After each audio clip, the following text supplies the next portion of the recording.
The Detroit Lions enter the 2026 offseason in a position that would have been unthinkable just a few years ago, transitioning from a rebuilding franchise into a team forced to make precise, calculated decisions to sustain contention. Every move now carries ripple effects across the roster, the salary cap, and the long-term championship window. And as the NFL Combine approaches, the spotlight isn't just on who Detroit might add, but on what those additions reveal about the organization's evolving philosophy under general manager Brad Holmes and head coach Dan Campbell. This is no longer about accumulating talent. It's about refining a roster built to win now while still protecting the future. One of the more fascinating storylines is the running back position, which on the surface looks like one of the league's strongest units thanks to the explosive presence of Jahmyr Gibbs and the punishing style of David Montgomery. Yet beneath that strength lies uncertainty. Montgomery's future has quietly become a talking point, not because of performance decline, but because of role definition and long-term financial planning.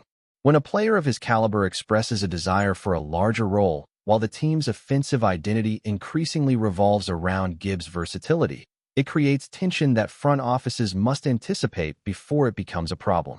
Detroit's scouting approach at the Combine suggests preparation rather than panic. The organization appears to be evaluating day 3 running backs who could provide insurance, complement existing strengths, and maintain schematic flexibility. This is classic Holmes roster construction. Invest premium resources in cornerstone players while continuously developing affordable depth. Prospects like power runners built for short yardage situations, speed threats who can stretch defenses horizontally, and hybrid players capable of contributing on special teams all align with the Lions' philosophy of multiplicity on offense. What makes this particularly intriguing is how Detroit's offensive system has evolved. With a dominant offensive line anchored by elite young talent, the Lions can deploy a wide range of rushing concepts, from downhill gap schemes to wide zone looks that maximize acceleration and vision. That means the team isn't searching for a single archetype at running back. They're searching for situational weapons who can execute specific roles without tipping play calls. In today's NFL, where defensive coordinators dissect tendencies relentlessly, that kind of depth can be the difference between sustaining drives in January and going home early. The Combine evaluations also reveal how much Detroit values traits that translate immediately to the professional level. Explosiveness through cuts, balance through contact, and receiving ability out of the backfield aren't luxuries in this offense. They're requirements. The Lions ask their backs to function as extensions of the passing game, forcing linebackers into impossible matchups. Adding another player who can threaten defenses in space would preserve that unpredictability even if injuries strike or contract decisions reshape the depth chart. If you're enjoying this deep dive into Detroit's offseason strategy, make sure to subscribe and turn on notifications because we're going to keep breaking down every move that could shape the Lions' championship window. While the offense contemplates future reinforcements, the defense faces a far more emotional crossroads with veteran linebacker Alex Anzalone. His journey mirrors the franchise's transformation. He arrived as a stabilizing presence when the roster lacked identity, became a defensive leader during the climb toward relevance, and now finds himself potentially squeezed out by the very success he helped create. This is one of the harsh realities of roster building in a salary cap league. Culture setters often become financial casualties once younger stars emerge.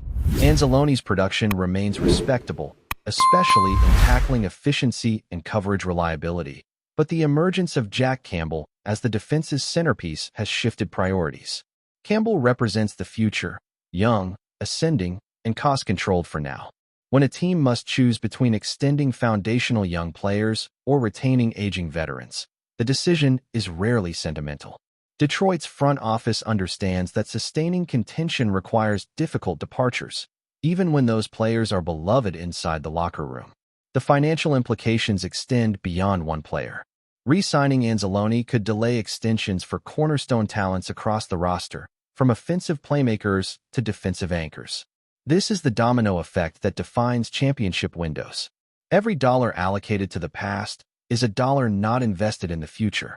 And for a team that has meticulously built through the draft, protecting the ability to retain homegrown stars may outweigh the value of short-term veteran stability.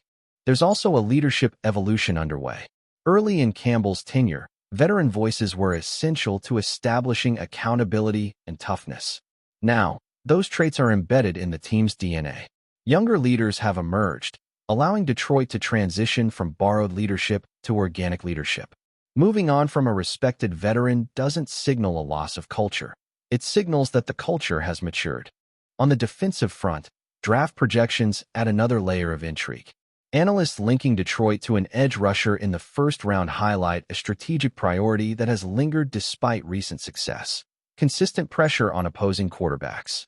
Pairing another explosive edge defender with the existing front could transform the defense from opportunistic to dominant.